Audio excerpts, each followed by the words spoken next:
el problema lo pudo.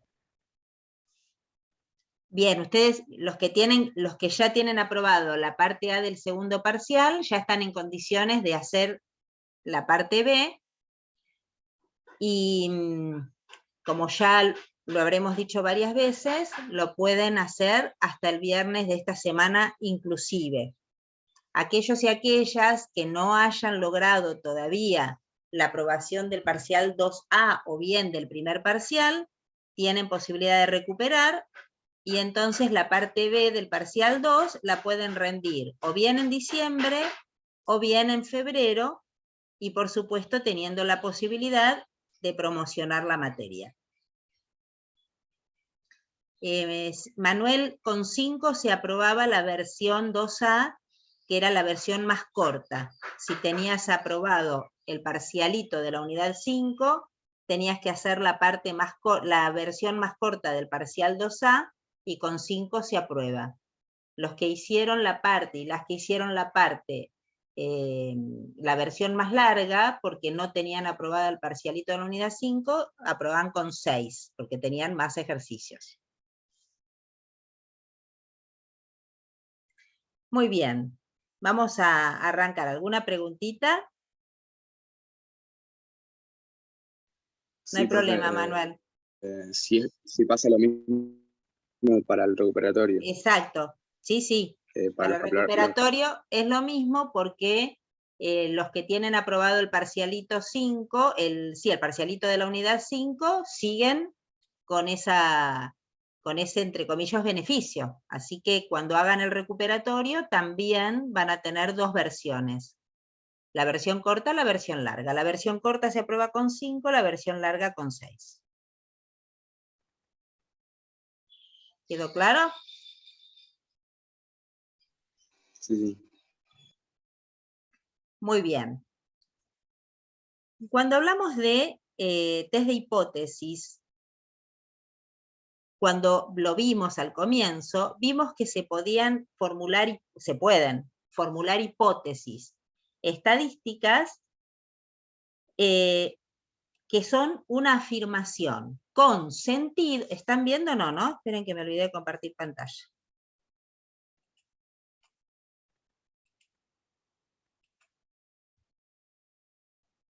Una hipótesis estadística, como estaba diciendo, es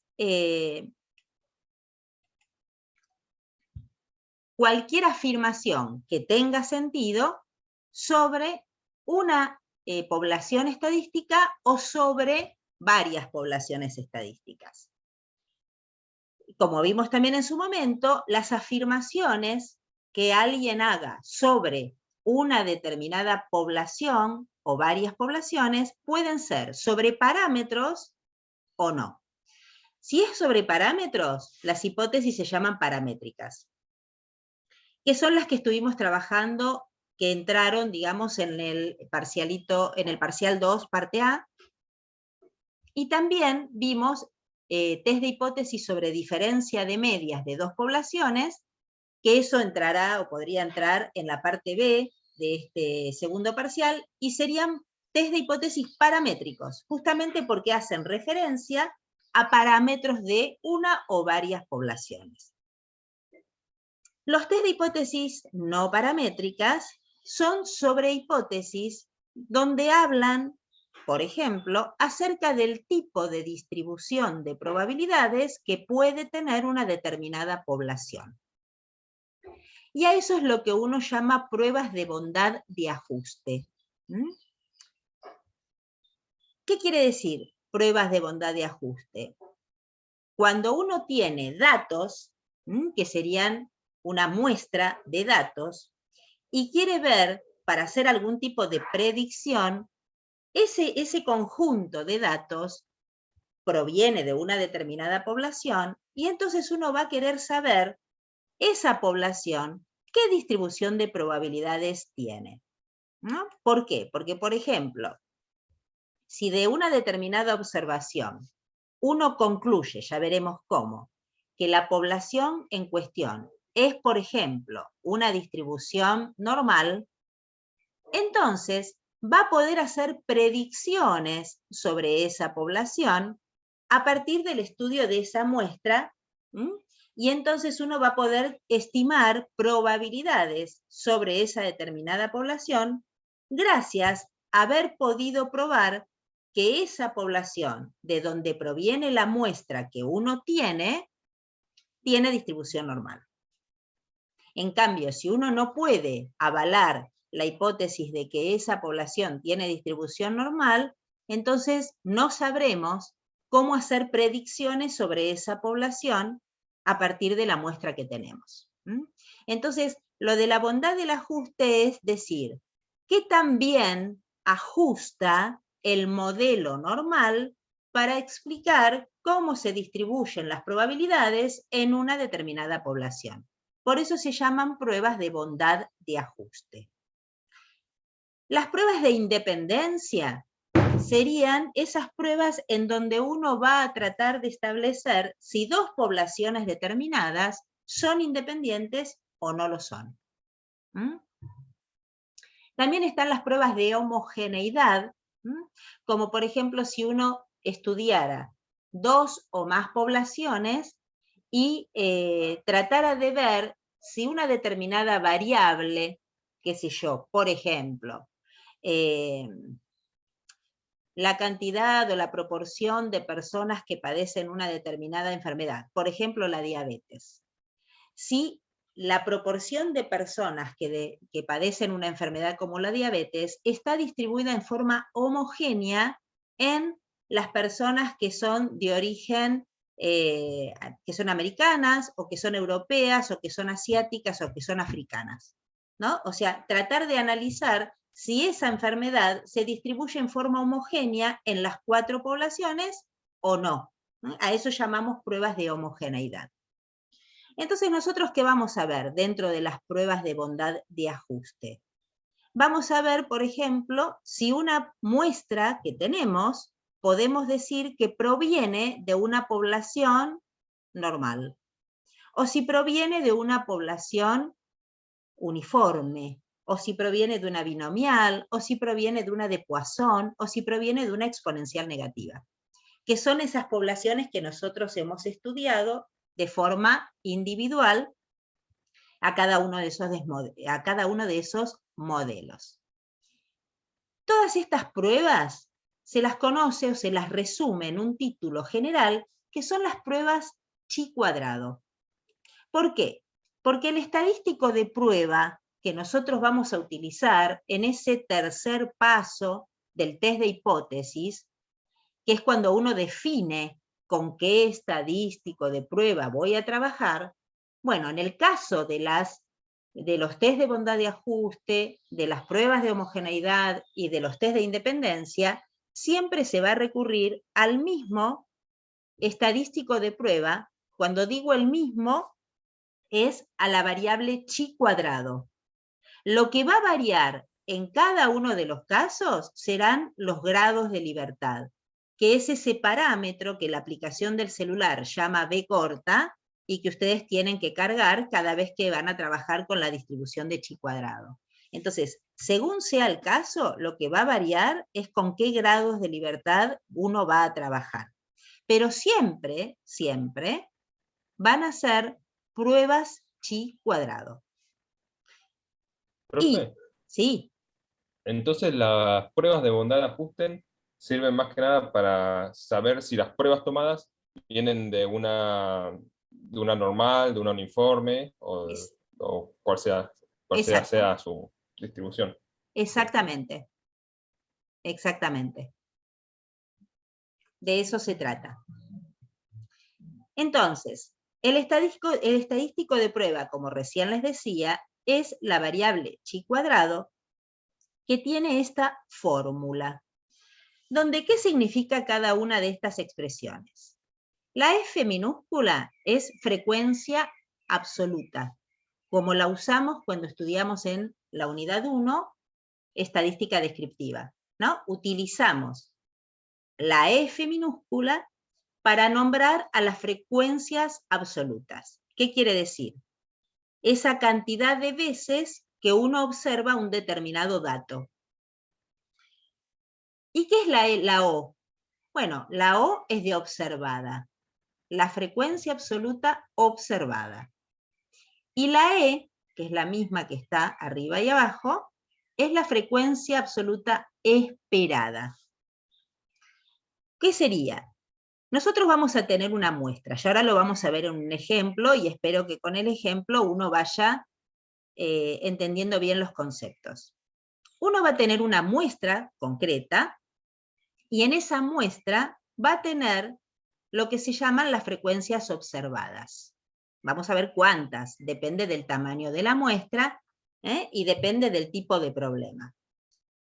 Y si esta muestra que yo tomé viene de una población con un determinado modelo, por ejemplo, normal, entonces lo esperable es que la frecuencia esperada que va a estar determinada por el modelo que yo creo que corresponde a esta población, no debería diferenciarse mucho de la frecuencia que observé en la muestra. Entonces, si realmente la muestra que tengo proviene de una población normal, estas diferencias entre la frecuencia observada en la muestra y la frecuencia que me da el modelo teóricamente, ¿cómo deberían ser estas diferencias? Normales. No. Muy chicas. Muy chicas, muy chicas, muy chicas. Lo de normales no está bien, ¿por qué? Porque acá estamos hablando de frecuencias. Frecuencias es la cantidad de veces que se observa un dato en la muestra. Y la frecuencia esperada es esa cantidad establecida por el modelo que yo creo que corresponde a esa población. Entonces, los resultados observados en la muestra con los esperados según el modelo deberían ser muy parecidos si fuese verdad que la muestra que yo tomé proviene de esa población con ese tipo de distribución que yo creo que tiene. Entonces, estas diferencias deberían ser lo más chicas posibles si realmente la población responde al modelo que uno cree. Cuanto más grandes sean estas diferencias, entonces deberíamos pensar que el modelo que yo creo no es el que ajusta a la población que estoy estudiando. Por lo tanto, los valores de chi cuadrado, cuanto más chicos sean, más cercanos a 0 sean, me van a permitir sostener la hipótesis nula que dice que la población en estudio tiene distribución, la que yo crea que tiene, por ejemplo, normal. La hipótesis alternativa va a decir la distribución no es la normal que yo creía. Entonces, cuanto más grandes sean las diferencias, estaremos probando la hipótesis de que entonces la población en estudio no responde al modelo que uno creía que respondía. ¿Me van siguiendo la idea? Sí. Bien. Hoy vamos a hacer este ejemplo. Y con el ejemplo vamos a ir viendo todos los pasos y todas las consideraciones. El ejemplo dice, se quiere saber, con una probabilidad de error del 5%, si la cantidad de accidentes de tránsito en una determinada zona, en un periodo de tiempo, en cierta época del año, sigue una distribución de Poisson. Considere los siguientes datos. Y esta es mi muestra. Esta es mi muestra. Entonces, ¿qué es lo que interpretan? A ver, si alguien me quiere explicar lo que interpreta de esta tabla. ¿Es más frecuente que no haya accidentes a que haya 3 accidentes? Por ejemplo, claro. Es decir, ¿con qué frecuencia se observa que no hay accidentes? 130. Claro. Entonces, ¿sí? No hubo accidentes en 130 observaciones que hice. como si uno pusiera una cámara en una esquina y durante un periodo de tiempo observa si hay o no hay accidentes. Bueno, en 130 de esas veces no hubo accidentes. 40 veces hubo un accidente. 12 veces hubo 2, 8 veces hubo 3 y no hubo más cantidad de accidentes que 3 en ese periodo en donde es observada ese lugar, esa zona, como podría ser una esquina en una determinada ciudad. Entonces, ¿por qué uno puede sospechar que esta muestra proviene de una población con distribución de Poisson? ¿Qué les parece?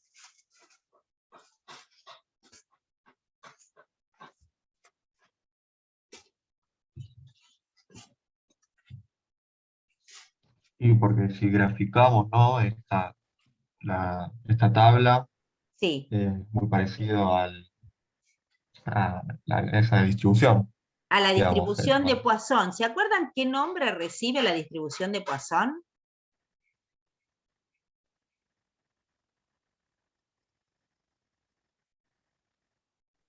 No. Nadie se me acuerda. A la distribución de Poisson ¿No es la se la binomial? No, no. ¿No? No. Hay la binomial bajo ciertas condiciones se aproxima a una distribución de Poisson, pero a la distribución de Poisson propia, ella misma, se la conoce con un nombre que aplica a estas observaciones, que es la distribución de los sucesos raros. ¿No? Si en la ciudad el sistema de tránsito funcionara bien, debería ser raro observar un accidente en una determinada esquina, ¿no? Entonces, justamente, al ser sucesos raros los que uno observa en una distribución de Poisson, lo más frecuente es que los valores sean los más chicos. Es decir, fíjense, lo más frecuente es que no haya accidentes. Y lo menos frecuente, y mucho menos frecuente, es que haya 3 accidentes. Con lo cual, podemos asumir que haya un accidente en esa esquina es raro. ¿Me siguen hasta acá? Sí, perfecto. Sí. Bien, la distribución de Poisson se la conoce como la distribución de los sucesos raros. Entonces, cuando uno grafica, como dijo el compañero, pueden tener ustedes el celular a mano, la aplicación y seleccionar la distribución de Poisson, poniendo en lambda, que es el parámetro, donde el parámetro lambda en Poisson, ¿qué representa? ¿Se acuerdan? ¿No era la media de la población? Claro, exactamente. El lambda, hoy no tengo tableta, así que ténganme paciencia cuando escribo, ¿sí? El lambda es el valor esperado en una distribución de Poisson. Entonces, si uno en la aplicación, cuando abren la distribución de Poisson, lo que se les pide es el parámetro, que sería el lambda, ¿no? Entonces, si ustedes introducen el lambda y le dan entrada poniendo a x cualquier valor entero, porque les recuerden la distribución de Poisson es una variable discreta, donde los valores de x pueden ser 0, 1, 2, 3, 4, 5, 6, 7, hasta infinito, porque es infinita numerable, ahí van a observar que la probabilidad se concentra siempre en los primeros valores de x. Y que a partir de un determinado valor, las probabilidades empiezan a caer y muy abruptamente hasta desaparecer en el gráfico, y lo que quiere decir que las probabilidades de los valores más grandes tienden a 0. Entonces, cuando una muestra como esta me dice que los valores de la variable comienzan en 0, 1, 2, porque cuenta cantidad de veces que puede ocurrir un determinado evento, como puede ser en este caso un accidente. Y cuando veo la frecuencia con que cada valor se observó, advierto que las frecuencias van disminuyendo y bastante abruptamente, puedo sospechar que entonces la muestra proviene de una población normal, de Poisson. Con lo cual, si yo pudiera probar eso, entonces podría predecir, tal vez, ¿no? Con qué probabilidad puedo observar 4 accidentes, con qué probabilidad puede pasar determinada cosa. Entonces,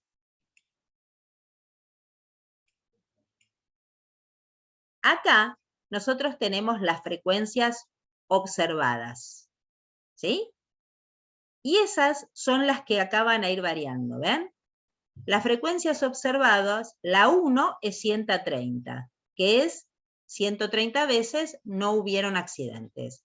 La 2, la frecuencia observada 2, es 40 accidentes. La 2 es 12 y para 3 es la 8. Estas son las que en esta fórmula aparecen como las frecuencias observadas. Entonces, lo que ahora uno tiene que hacer es calcular las frecuencias esperadas. ¿Esto qué quiere decir? Si esta muestra viene de una población de Poisson, entonces, ¿cuánto valdría la frecuencia esperada para 0, para 1, para 2 y para 3? Es decir, ¿cuántas veces esperaría no observar accidentes o observar uno solo, o 2 o 3? Entonces, ¿cómo vamos a calcular las frecuencias esperadas?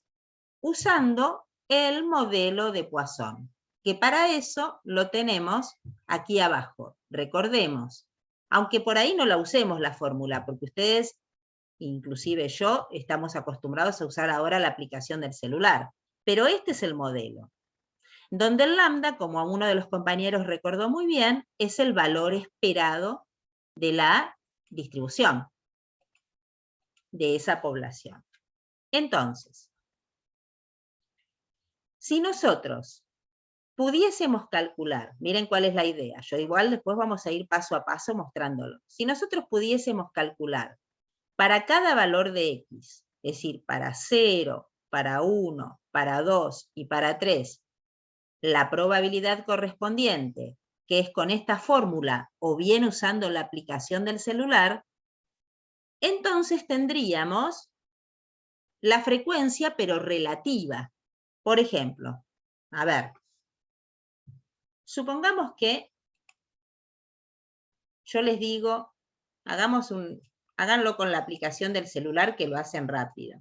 Supongamos que el lambda es 1. ¿Cuánto da la probabilidad de que X valga 0?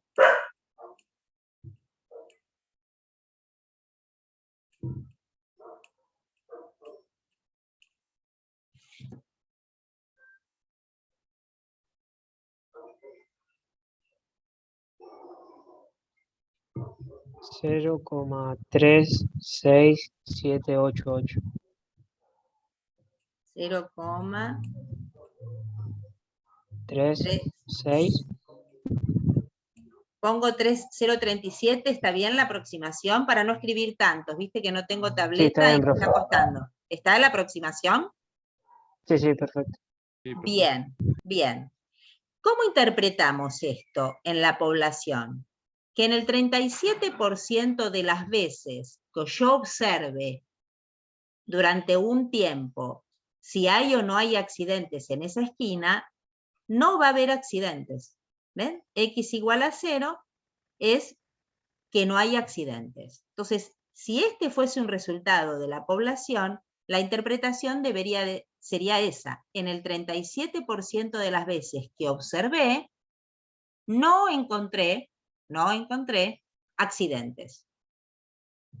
Entonces, ¿cómo hago para encontrar la frecuencia esperada? ¿No? Si yo tuviese, fíjense, ¿cuántas observaciones se hicieron acá? 4. ¿No? Ya, no, hay que sumarlas todas. Ah, hay que sumar la 190. frecuencia. 190 es. Claro, 190 es la cantidad de observaciones. Es decir, acá ¿qué se hizo? En esa esquina se estableció una cámara, y lo que se hizo fue, supongamos, en 190 días diferentes se observó. 190 días diferentes. De esos 190 días, en 130 días no hubo accidentes. En 40 días hubo uno solo. En 12 días hubo 2 y en 8 días de estos 190 hubo 3. ¿Se entiende? Tengo la sensación de que vamos a tener que multiplicar el 37 por el 190 y ahí vamos a tener la frecuencia esperada del número de Exacto. accidentes en 0. ¿Cuánto te da si a 0,37 lo multiplicas por 190?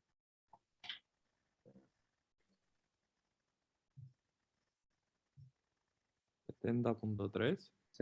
Exacto, No 70.3. escuché, perdón. 70.3.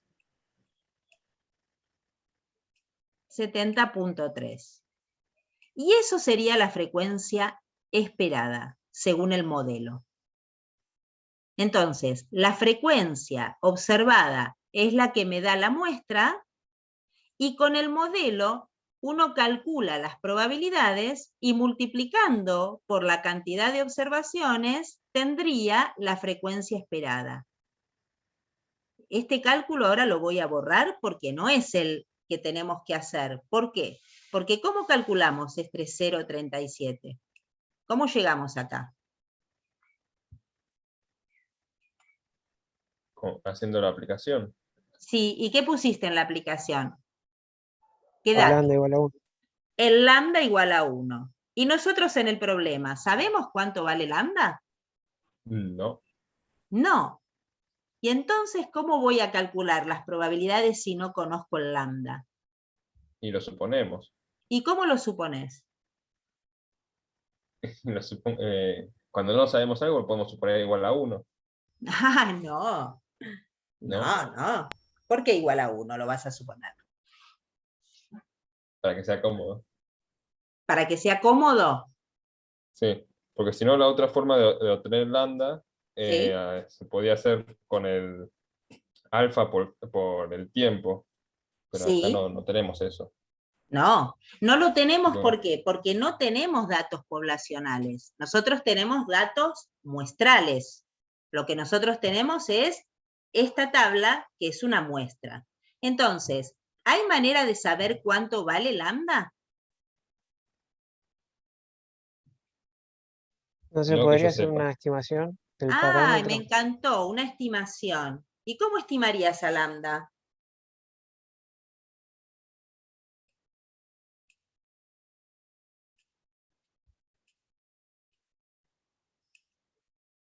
Acá está la clave, muchachos y muchachas y muchaches. Si lambda es el valor esperado de X, lo que de otra manera nosotros, ¿cómo lo llamamos habitualmente? Mu, ¿no? Sí, la media. Entonces, si yo quiero estimar a lambda, lo que puedo hacer es estimar a mu. ¿Y quién es el estimador de mu?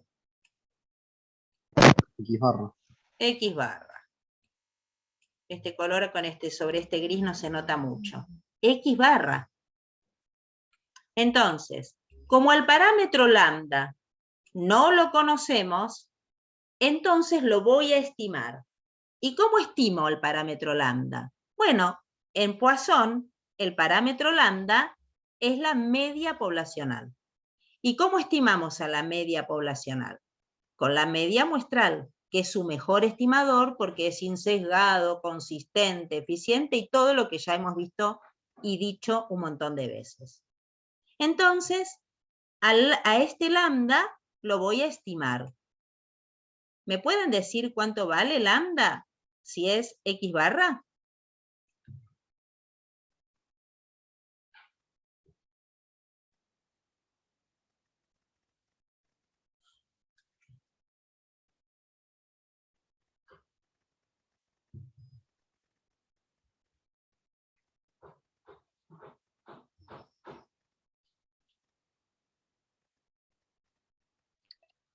André, perdón, te hago una preguntita por lo que están preguntando en el chat. Quienes aprueben la parte A antes de la fecha del 13, que está el recuperatorio de la parte B, ¿puede subir el video y presentarse, no en la fecha del 13? Sí. Buenísimo.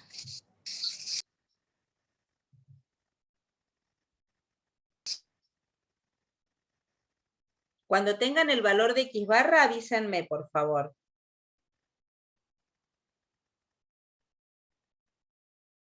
Profe, para obtener X barra, ¿cómo era? ¿Era la frecuencia dividido el total?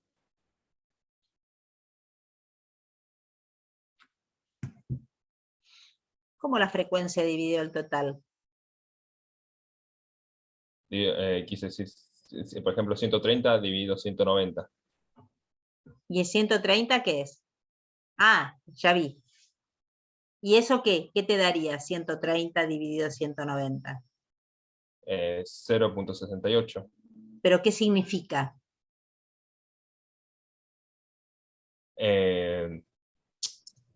La proporción del número de accidentes 0. Bien, lo que llamábamos en su momento frecuencia relativa. ¿No? Eso iba a decir, profe, ¿sería la frecuencia relativa? Sí.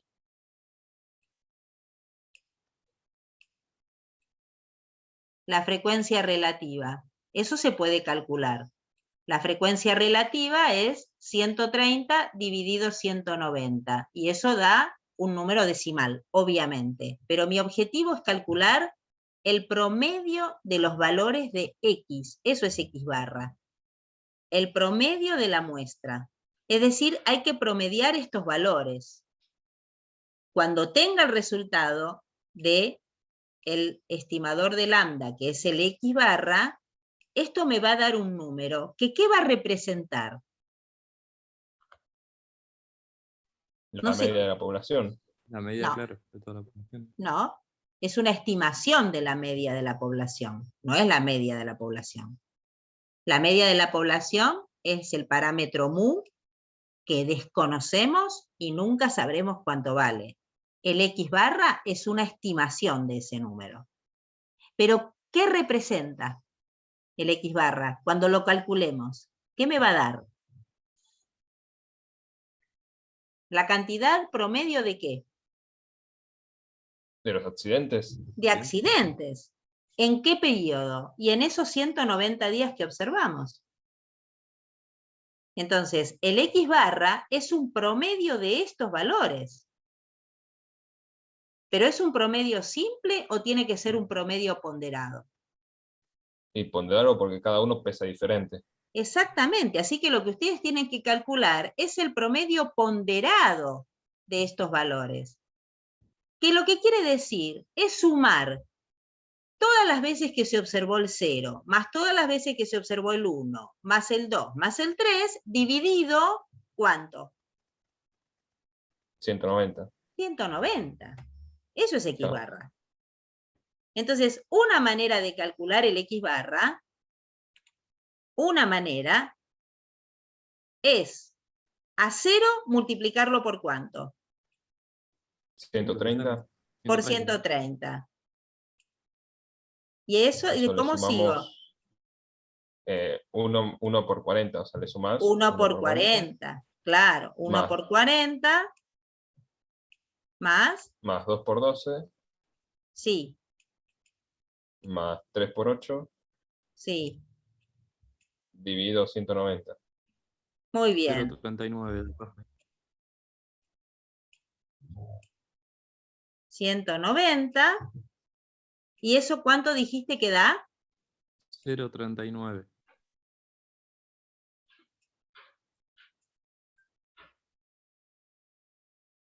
$0.39. Esa misma cuenta es la que equivale a decir que a 0 había que multiplicarlo por la frecuencia relativa, que no es otra cosa que dividir al 130 por el 190, más 1 por la frecuencia relativa, que es 40 sobre 190. Entonces, el promedio lo podían calcular usando la frecuencia absoluta, como lo acabamos de hacer acá, O usando la frecuencia relativa, donde el dividido 190 ya hubiera estado en cada uno de los renglones en donde uno calculó la frecuencia relativa.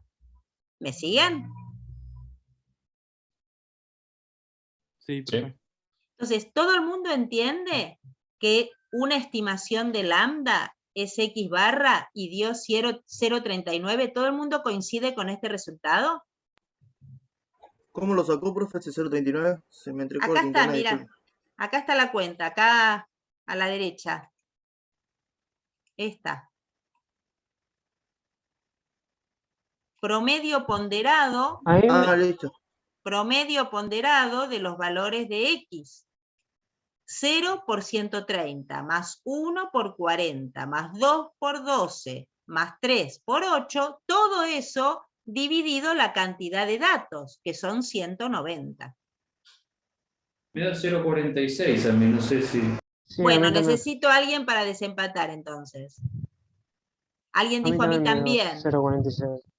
Entonces me parece que vamos por el 0,46. El chico que hizo 0,39, revisa la cuenta a ver si coincidimos que es 0,46, dijimos.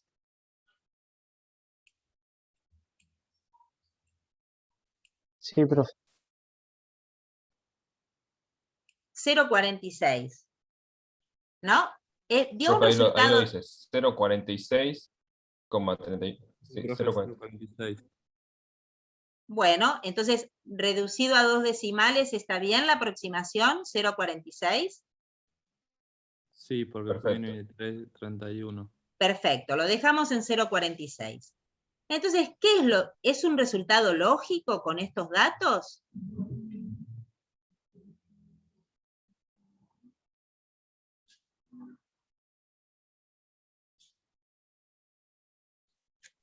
Y no puede haber medio occidente o algo así. Pero es un promedio, es un promedio. Claro, sí, sí. Es un promedio, puede dar un número decimal, pero es lógico que haya dado entre 0 y 1 y no más cerca de 3.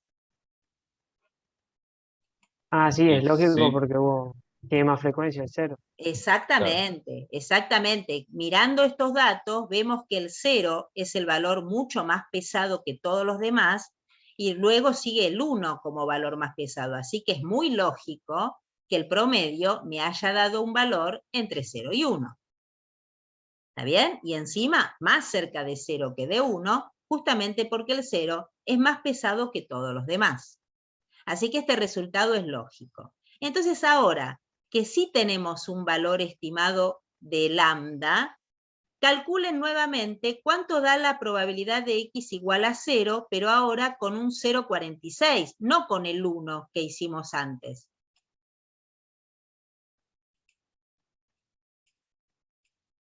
¿Cuánto da la probabilidad de que X sea 0?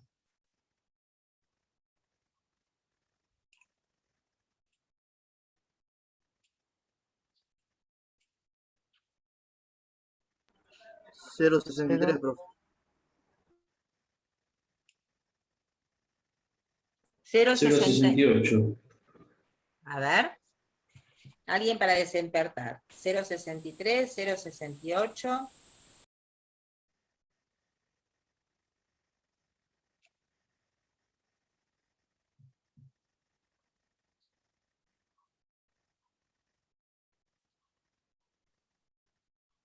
$0,63 me dio mi profe. Sí, sí, a mí también, profe.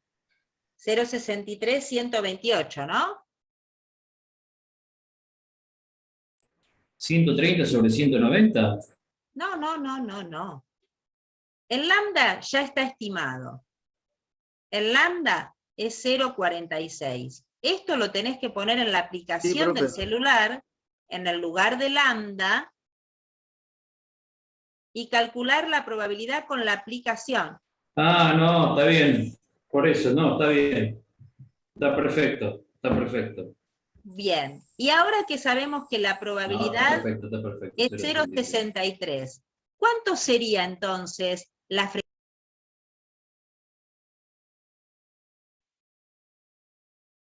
Sí, aguardemos un segundito, que ahí está volviendo.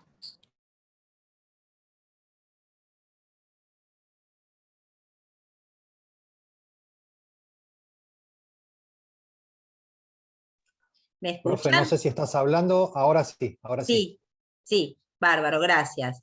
A ver, el lambda era 0,46. La probabilidad de x igual a 0 con la aplicación dio 0,30 y...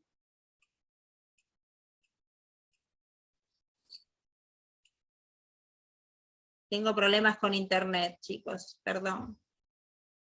¿Cuánto da la probabilidad de No, x? Se traba, profe. Perdón. Mejor apague la cámara. Apague la cámara, profe. Bárbaro, genial, gracias. Apague la 0,63. cámara. Sí, ahí la apagué. Ahí está. Sí. 0,63. ¿Está bien? Entonces esto me está diciendo, si la media fuera 0,46, la probabilidad de que x sea 0 sería 0,63. Lo que me está diciendo es, el 63% de las veces que observo esa esquina, no hay accidentes. Eso me permite estimar entonces cuánto sería la frecuencia esperada si observo 190 veces, que era la suma de estos valores. Entonces, ¿cuánto me da la frecuencia esperada si yo observo 190 veces y en el 63% de las veces no debería haber accidentes? 119,7 aproximadamente. 119,7. 119,7. ¿Se entiende cómo se calcularía entonces la frecuencia esperada? Y ahora tenemos que hacer eso con todos. Sí. Con todos, exactamente, exactamente. Hagamos con uno más, a ver. Y después voy pasando el PowerPoint porque todo esto está hecho, ¿sí? Y ahora es... ¿Cuánto da la probabilidad de... Perdón? 0,29. ¿Acá 0,29? Sí. Bien, esto quiere decir, en el 29% de las veces que uno observa, debería observar un accidente. Eso me permite estimar que entonces de las 190 veces que observé, ¿en cuántos debería observar un accidente? 55,1.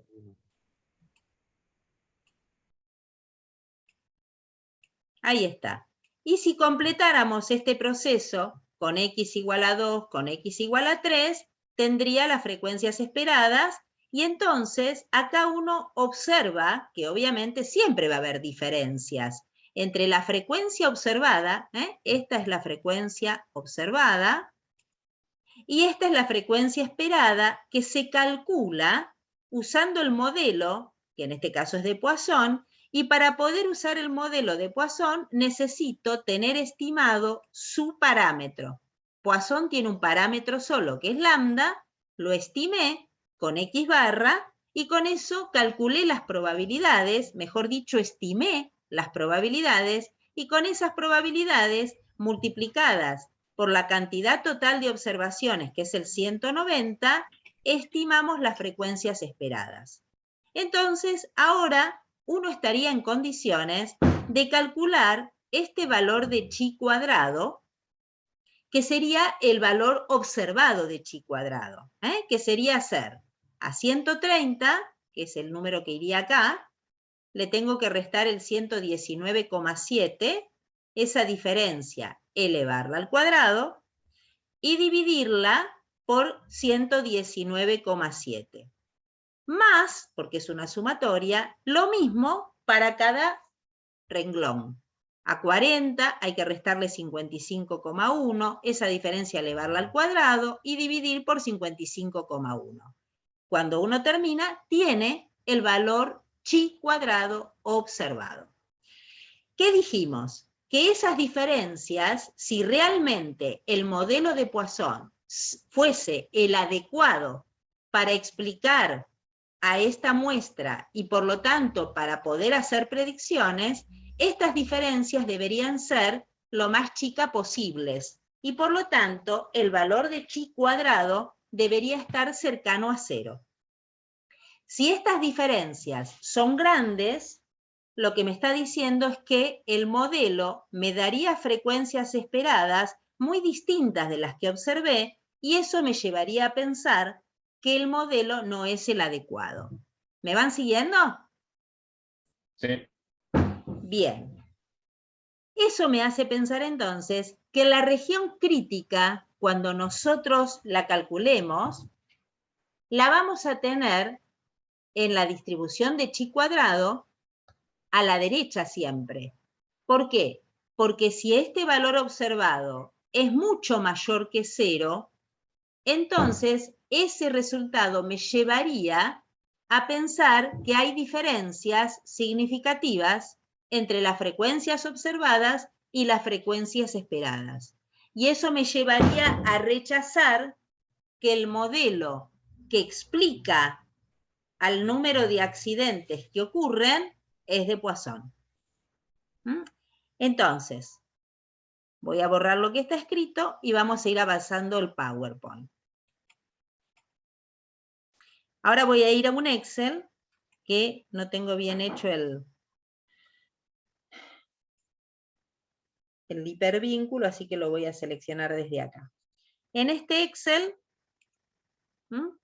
tengo los datos en donde están las frecuencias observadas. Y lo que hice, como ustedes ya saben hacer, que fue lo que hicimos en la unidad 1, fue representar gráficamente las frecuencias observadas y acá las frecuencias relativas observadas, si uno las quiere tener presente, ¿ven? Acá tengo las absolutas. 130 veces no hubieron accidentes. Como acá tengo la frecuencia relativa, que es 130 dividido el 190, me da un 0,68 aproximadamente. Lo que me dice es, en el 68% de las observaciones no hubo accidentes. En el 21% hubo 1. En el 6% hubo 2 y en el 4% hubo 3. Eso es la muestra. La muestra. Recién vimos que para estimar al lambda, que es el parámetro de Poisson, para estimarlo, lo hacemos con X barra, por el hecho de que el parámetro de Poisson, lambda, es mu, es la media poblacional. Entonces, para estimar a lambda, calculo la media muestral. Y da 0,46, que es el número que ustedes me habían dicho, ¿no? Que ya vimos cómo se calcula. Puedo hacer a 0, multiplicarlo por 130, a 1 por 40, y así con todos, y esa suma dividirla por 190, o tener la columna de las frecuencias relativas, donde ya a cada frecuencia absoluta la dividí por 190, y entonces simplemente multiplicar a 0 por la frecuencia relativa, a 1 por la frecuencia relativa, y acá tengo los resultados. Y esa suma, ¿sí? La suma del producto, acá, perdón, me equivoqué, acá estoy multiplicando la frecuencia observada, ¿ven? A 0 por 130, da 0. A 1 por 40, da 40. A 2 por 12, 24, 3 por 8, 24, hacemos la suma y esa suma se divide por 190 y nos da el 0,46. Entonces, una vez que uno tiene el 0,46, va a la aplicación del celular donde el lambda es 0,46, es una estimación, y calcula cada una de las probabilidades, que son las que ustedes me fueron diciendo por lo menos las dos primeras. Acá están las otras que no habíamos llegado a calcular. Y teniendo las probabilidades, multiplico a cada probabilidad por el n, que es el tamaño total de mi muestra. A cada probabilidad lo multiplico por 190 y obtengo las frecuencias esperadas, que son las que ustedes me habían llegado a decir, las dos primeras. Entonces, tengo las frecuencias observadas, que son estas que están acá, las frecuencias observadas, y ahora tengo las frecuencias esperadas. Entonces, si yo eso lo resumo en una sola tablita, tengo toda la información a la vista. Y con esta misma tabla, y aprovechando las bondades que tiene Excel, donde uno puede hacer fórmulas, en cada renglón lo que tengo que hacer es, a la frecuencia observada, restarle la frecuencia esperada, esa diferencia, elevarla al cuadrado y dividirla por la frecuencia esperada. Y en este numerito que dice 0,84, 32, 2601, es el resultado de haber hecho eso en este renglón. A 130 le restamos 119,94, lo elevamos al cuadrado y lo dividimos por 119,94. Dio ese número, y eso, cuando uno lo replica hacia abajo, Excel repite todo en cada renglón, y finalmente hacemos la sumatoria. Entonces, este 23,89 aproximadamente es este resultado. Y es lo que llamamos el chi cuadrado observado, que nos dio 23,89. Entonces, ¿este número es significativamente mayor que 0 o no lo es? Bueno, no sabremos hasta que veamos con qué nivel de significación tenemos que tomar la decisión. Ahí es donde aparece el alfa, el nivel de significación, y eso nos va a determinar si este valor observado es significativamente mayor que 0 o no lo es. Profe, ahí el alfa ¿Sí? sería 0,05, ¿no? Claro, lo decía en el enunciado del problema. Sí, ahora vuelvo al PowerPoint. El PowerPoint decía, se quiere saber con una probabilidad de error del 5% si la cantidad de accidentes sigue una distribución de Poisson. Ese 5% es el alfa. Entonces, las hipótesis siempre en un test de bondad de ajuste van a decir, la nula, que la población tiene la distribución que uno cree. Acá lo estoy generalizando, dice la distribución X. Para nosotros, ¿qué distribución tiene X? ¿Una distribución de qué tipo? De Poisson. De Poisson. Entonces ustedes deberían escribir en la hipótesis nula, la población de accidentes tiene una distribución de Poisson. La alternativa va a decir que no. La población de accidentes no tiene una distribución de Poisson. Eso es siempre así en la bondad de ajuste. Cuando digo siempre así es, la hipótesis nula por la afirmativa, la población tiene un determinado modelo, y la alternativa va a decir que no tiene ese determinado modelo. El segundo paso, nivel de significación. El tercer paso, estadístico de prueba, que como ya les adelanté, siempre va a ser una distribución chi cuadrado. Y en la bondad de ajuste, los grados de libertad se calculan con esta expresión, donde ahora vamos a aclarar bien qué significa el K y qué significa el R. La fórmula siempre esta. En los test de bondad de ajuste, para que el modelo, para que el estadístico de prueba sea este, es decir, pueda ser usado este estadístico de prueba, tienen que cumplirse estos supuestos necesarios. Las muestras tienen que ser aleatorias. ¿Sí? Las observaciones tienen que ser independientes. Las muestras tienen que ser grandes, que ese grande es un relativo, pero en general para la bondad de ajuste lo más probable es que tengamos más de 100 observaciones, y las frecuencias observadas tienen que ser mayores que 5. Si miramos en nuestro problema, fíjense que las frecuencias son estas y la más chica es 8. Bueno, los supuestos necesarios me obligan a que estos valores sean mayores que 5. Entonces, en nuestro problema las frecuencias obviamente cumplen las condiciones y vamos a asumir que la muestra considerada fue tomada en forma aleatoria, las observaciones son independientes. Esas son las Profe, condiciones. Sí. Si alguna frecuencia relativa fuera 4, Sí. ¿no podemos hacer nada de todo lo que aplicamos? En realidad lo que se hace a veces cuando eso pasa es agrupar. Entonces, por ejemplo, vuelvo acá a la imagen anterior. Agrupamos 2 y 3 y ahí... Exacto, exacto. Acá nosotros tenemos esta información. ¿Uno qué puede entender en esta información? Puede entender que ocurrieron 3 accidentes en 8 observaciones, o en realidad puede pensar que en 8 observaciones ocurrieron 3 o más accidentes, y tal vez aquí está resumida esa información. ¿Se entiende? En Poisson es muy común que acá abajo, en vez de decir 3, diga 3 o más.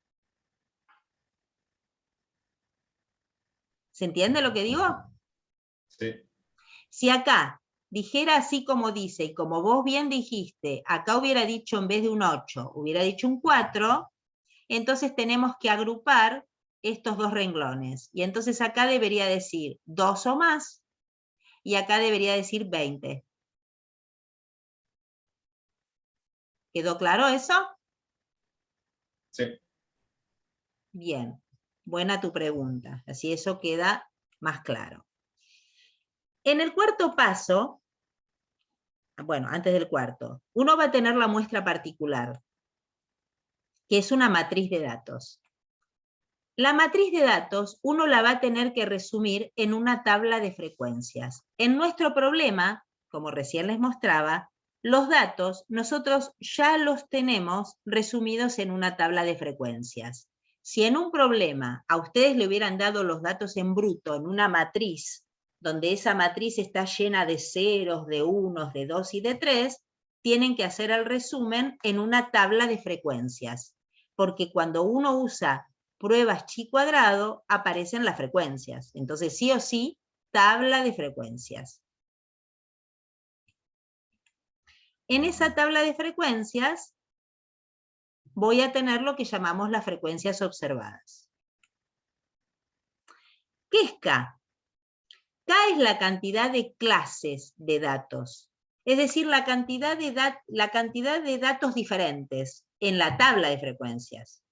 Entonces, si yo miro esta tabla de frecuencias, veo que tengo 4 clases, 0, 1, 2 o 3. Mi K valdría 4 en este problema. Y el R es la cantidad de parámetros estimados. En Poisson, ¿cuántos parámetros tengo?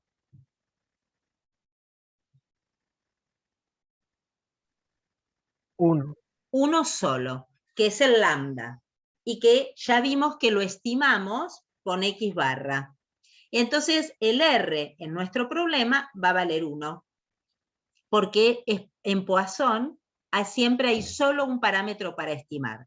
En cambio, si el modelo fuese la normal, ¿cuántos parámetros necesito estimar para calcular las probabilidades?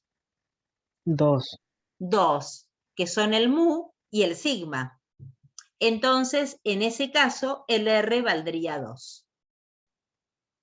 ¿Se entiende? Sí. Muy bien. FOI, frecuencia observada, que es un valor empírico. Empírico quiere decir que sale de la práctica, y para nosotros la práctica son las observaciones. Y las frecuencias esperadas son los valores teóricos, ¿no? Si la hipótesis nula fuese verdadera, que en nuestro problema la hipótesis nula diría la población es de Poisson. Entonces, por eso las frecuencias esperadas las calculamos calculando antes las probabilidades usando el modelo de Poisson, que es si la hipótesis nula fuese verdadera. Así que esto es el resumen de cómo sería hasta el tercer paso resolver un test de bondad y ajuste para cualquier tipo de población.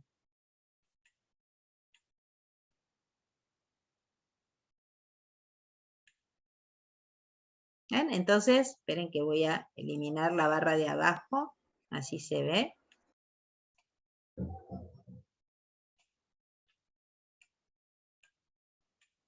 No sé por qué no me deja, quiero sacar esto.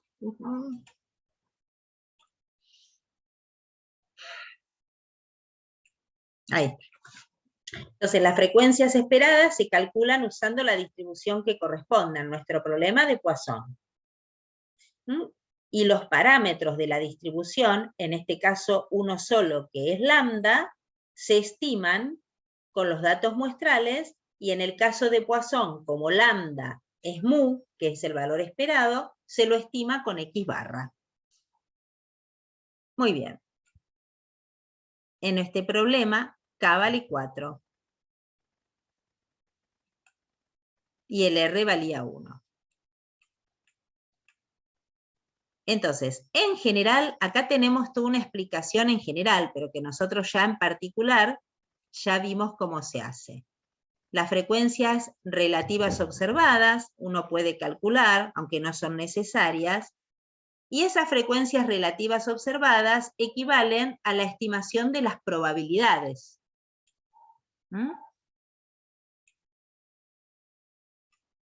Entonces, las frecuencias esperadas, ¿cómo se calculan? Bueno, como lo hicimos antes. Calculamos las probabilidades usando el modelo en nuestro ejercicio de Poisson, y vamos a tener el equivalente a las frecuencias relativas, que después, multiplicadas las frecuencias relativas esperadas, que serían las probabilidades que uno calculó con el modelo que corresponde, se van a multiplicar por el n, que es la cantidad de observaciones de la muestra. Y al multiplicar por el n, lo que uno obtiene es la frecuencia esperada. La frecuencia esperada. Entonces, cuarto paso. En el cuarto paso siempre calculamos la región crítica o el p-valor. Como el estadístico de prueba siempre es un H cuadrado, recuerden que esta es la gráfica más o menos de un H cuadrado, siempre va a ser un test unilateral derecho. ¿Por qué? Porque, ¿qué les decía? Que los valores de chi cuadrado, si me dieran próximos a 0, lo que me estaría diciendo es que la frecuencia observada en la muestra y la frecuencia teórica serían parecidas. Y entonces diría, el modelo es el que yo creo. Pero si la frecuencia esperada y la frecuencia observada son muy distintas entre sí, entonces los valores de chi cuadrado me darían muy grandes. El tema es, ¿quién pone el límite? Bueno, es el alfa, el nivel de significación. Entonces, este valor que uno tiene acá, lo calcularía con la aplicación, dado el alfa que propone el problema, que en nuestro ejercicio es el 0,05. Y así tenemos este valor que sería nuestro chi cuadrado crítico. Chi cuadrado crítico. ¿Que quién es? Es el que tiene los grados de libertad igual a K menos 1 menos R, y acumula a su izquierda 1 menos alfa. Nosotros siempre que ponemos una notación, recuerden que el subíndice lo que indica es la probabilidad acumulada a izquierda. Pero que ustedes con la aplicación pueden hacer lo que quieran. Lo importante es que calculan el valor de chi cuadrado que sea el correcto. Entonces, siempre en la bondad de ajuste, la región crítica va a estar formada por los valores de chi cuadrado mayores que el crítico, siempre. Si uno, en vez de calcular la región crítica, quiere calcular el p-valor para tomar la decisión, siempre el p-valor también va a estar a la derecha. Y para calcular el p-valor, siempre consideramos que el valor crítico es el chi cuadrado observado. Y entonces el p-valor va a ser el área debajo de la curva desde el valor observado en adelante. Por lo tanto, el p-valor siempre se calcula como la probabilidad de que la variable chi cuadrado sea mayor que el chi cuadrado observado. Siempre igual. Y el quinto paso de un test, sea cual sea, siempre es el mismo, que es la decisión, y que es, si el chi cuadrado observado pertenece a la región crítica, si es que uno decidió calcular la región crítica, entonces va a rechazar la hipótesis nula y aceptar la alternativa. O bien, si el alfa propuesto por el problema es mayor o igual que el p-valor que uno calculó, toma esta decisión. En cualquier caso contrario, no podremos rechazar la hipótesis nula. ¿Se entendió hasta acá? Sí. Si está todo ok, entonces ahora vamos a resolver nuestro problema. Entonces, nuestro problema era este. El modelo de ajuste es el de Poisson.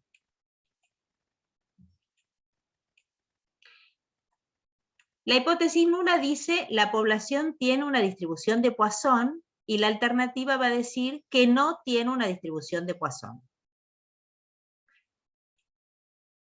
Alfa 0,05, estadístico de prueba, este que está acá. Las condiciones se cumplen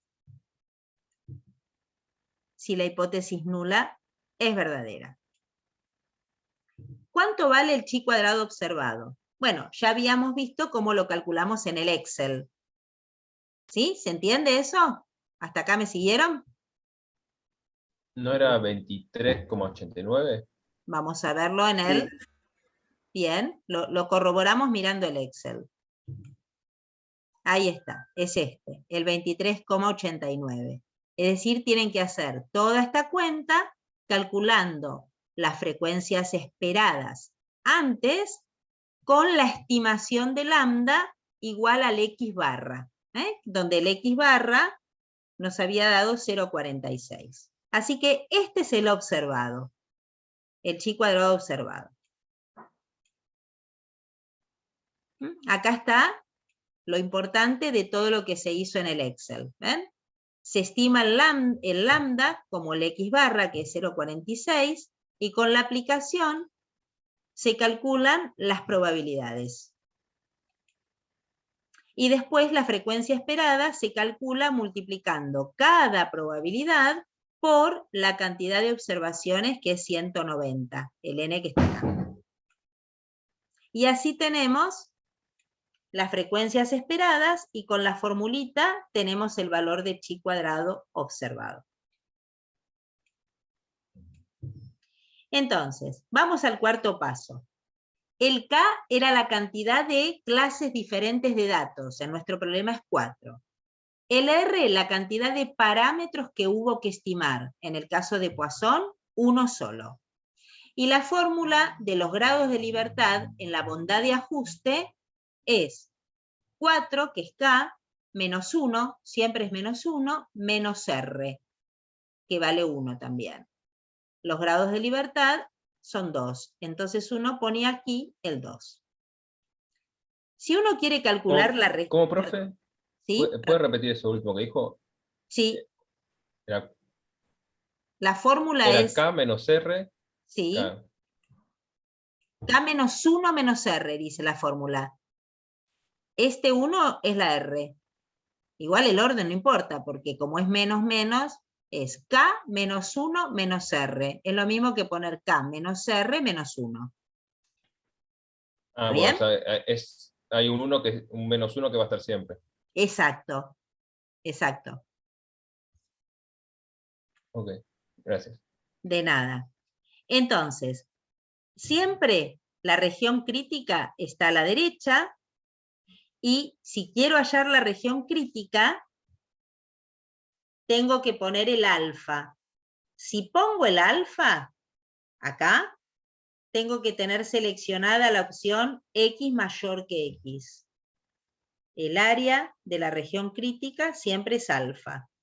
Si yo acá pongo X menor que X, sería el área blanca, y acá debería poner 1 menos alfa, que sería 0,95. Pero si yo entonces pongo el alfa, la opción del celular X mayor que X. Y esto me da este numerito 5,99, casi 6, que sería el X barra crítico. ¿Ven? El X barra crítico.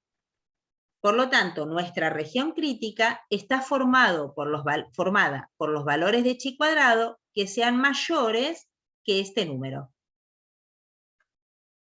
Entonces ahora, como el chi cuadrado observado es 23,9, también podría, si en vez de calcular la región crítica quiero calcular el p-valor, lo que tengo que calcular es el área debajo de la curva que está por encima del observado. Entonces ustedes tienen que calcular la probabilidad de que chi cuadrado sea mayor a 23,9. Donde entonces, con los grados de libertad, que son 2, ponemos el valor observado y con la opción X mayor que X obtengo el p-valor, que nos dio aproximadamente este número. Y cuando llegamos al quinto paso, que es la decisión, la tomo con la región crítica o el p-valor, lo que ustedes quieran. Entonces, como la región crítica nos había dado esta, uno tiene que ver que el observado nos dio 23,9, evidentemente es mayor que 5,99, por lo tanto, como pertenece a la región crítica, uno, ¿qué decisión tiene que tomar si el X barra pertenece a la región crítica? Rechazar a H0 Sí. y aceptar H1. Exactamente, exactamente. Si en vez de usar la región crítica uno calculó el p-valor, vemos que en nuestro problema el alfa era 0,05, es mayor que el p-valor que uno calculó. Y entonces se llega a la conclusión que dijo el compañero. Se rechaza H0 y se acepta H1. ¿Qué decía H1?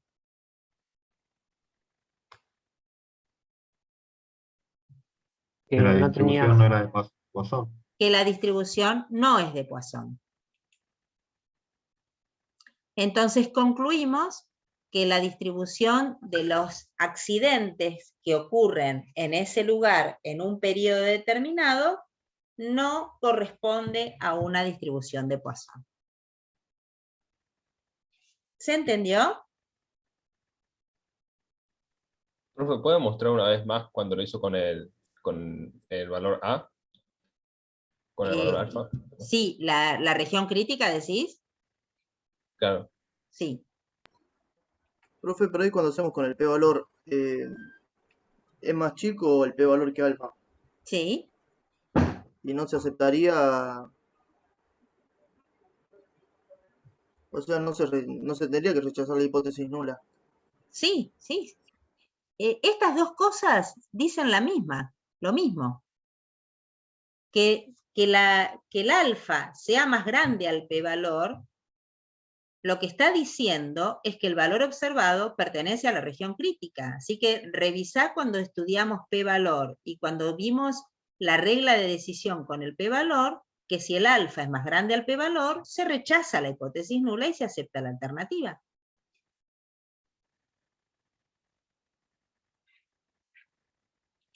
Ah, no, porque en un ejercicio tenía... Ah, no, no se puede rechazar la hipótesis nula. Eso sí, si el alfa era más chico que el p-valor. Sí, sí, sí. Ah, si el alfa Lo tenía es más así, grande... ahí me confundí. ¿Está bien? Sí, ahí me confundí. Perfecto. Sí, de nada.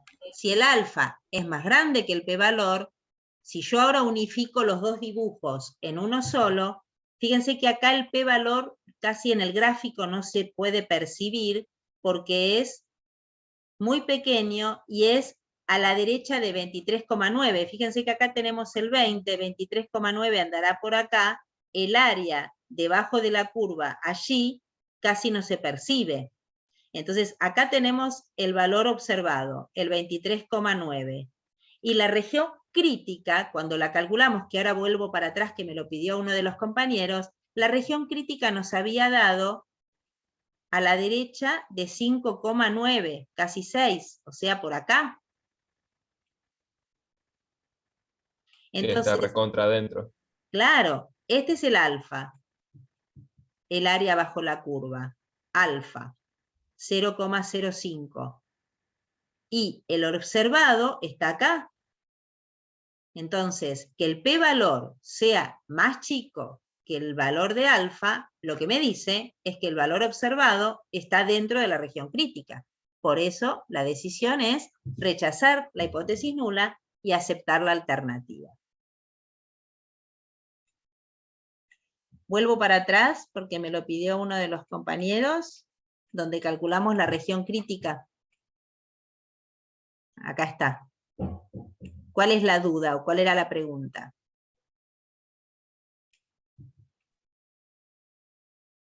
No, no, nada, era nada más que quería ver una cosa cómo había quedado.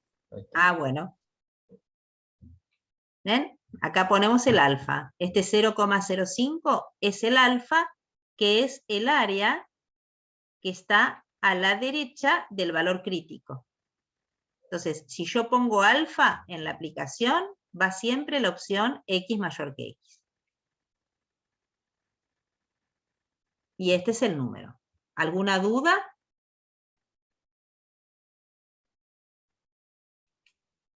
No, se entendió. No, profe. De esto se trata la bondad de ajuste. Hoy empezamos por Poisson. En otras clases de esta semana, los profes van a trabajar con el ajuste de una normal, o de una uniforme, o de una binomial. Puede ser de una exponencial negativa también.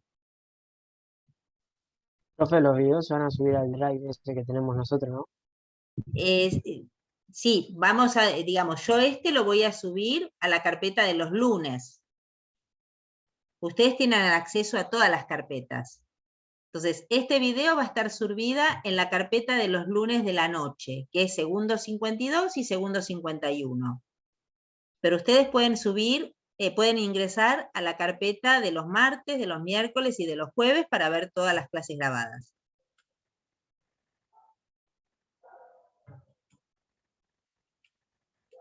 Muy bien, y con esto se terminó el ejemplo elegido para hoy, donde con el ejemplo expliqué de qué se trata una prueba de bondad de ajuste. Si no hay ninguna preguntita, ninguna duda, damos por terminada la clase de hoy. ¿Pueden subir, profe, este PowerPoint al...? Sí, se los puedo mandar por WhatsApp, ¿les parece? Dale, profe. Buenísimo. Profe, y el trabajo 2B es hasta el viernes inclusive, ¿no? Hasta el ¿El viernes video? inclusive, hasta la noche, sí. Buenísimo, gracias. Una cosita. Hola, profe. Sí. No, está bien, no, diga, sí, no hay problema. Bien. Puede pasar que en algún problema que les haya tocado a ustedes, no les den un alfa, ¿no? Por ejemplo, en este ejercicio, nosotros acá dice, se quiere saber con una probabilidad del 5% si la cantidad de accidentes sigue una distribución de Poisson. Supongamos que diga, se quiere saber si la cantidad de accidentes sigue una distribución de Poisson. ¿Qué decisión tomaría? Según la muestra observada. ¿La población de accidentes sigue una distribución de Poisson o no?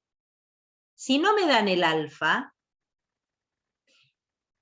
en la decisión voy a tener que tomarla calculando a quién, si no me dan el alfa.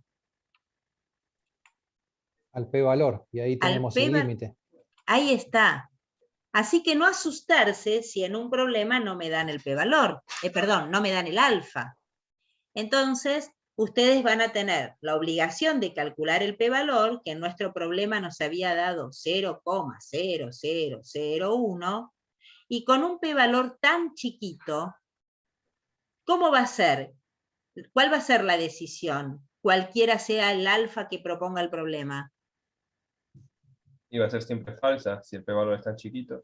Bueno, lo de siempre falsa, cuidado. Las hipótesis nunca podemos decir si son falsas o verdaderas. Lo que vas a hacer Y siempre es que si el alfa es rechazarla. más grande.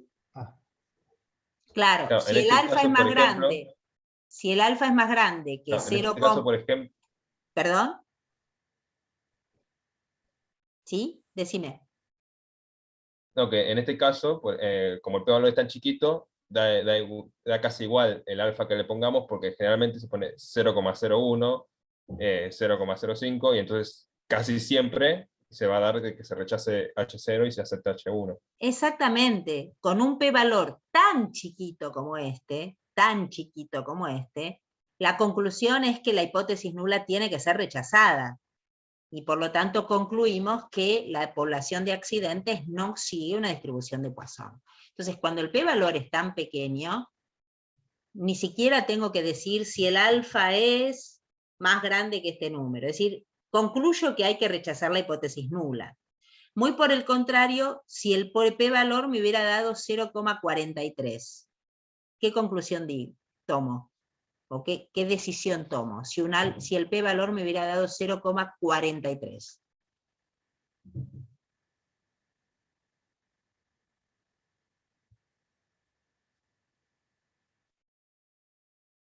Y No se hay rechaza la nula. muchas Claro. probabilidades Claro. de que no se rechace, claro. No se puede rechazar la nula. No se puede rechazar la hipótesis nula con un p-valor tan grande. Entonces concluimos que la distribución de los accidentes sigue una distribución de Poisson. ¿Se entiende? Sí, profe. Muy bien, entonces cuando el problema no les proponga un alfa, la decisión se toma sí o sí con el p-valor.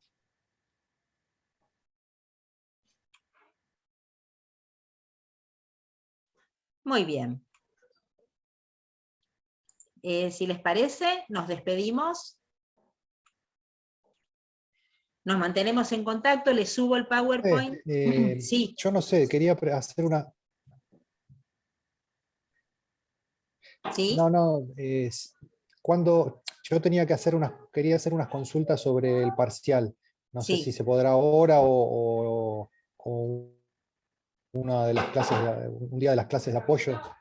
Yo te pediría, si puede ser, porque no lo quiero como hacer general en la clase para todos. ¿Cuál es la duda? ¿Sobre algún problema en particular? Claro, sí. Yo creo que estaba bien, pero bueno, me calificó con mal en una de las Bueno, preguntas. entonces escúchame, escribime por Pero privado, bueno, poneme tu apellido y tu sí, nombre y decime cuál pregunta. Y yo miro. está bien. ¿Sí? Está bien. Y lo mismo Bueno, para vos, listo, para profe, todo el resto de entonces, los era eso. compañeros. ¿Cómo? No, listo, entonces. Sí. Era eso, profe, gracias. Por nada. Bueno, nos mantenemos en contacto. Que tengan buena semana.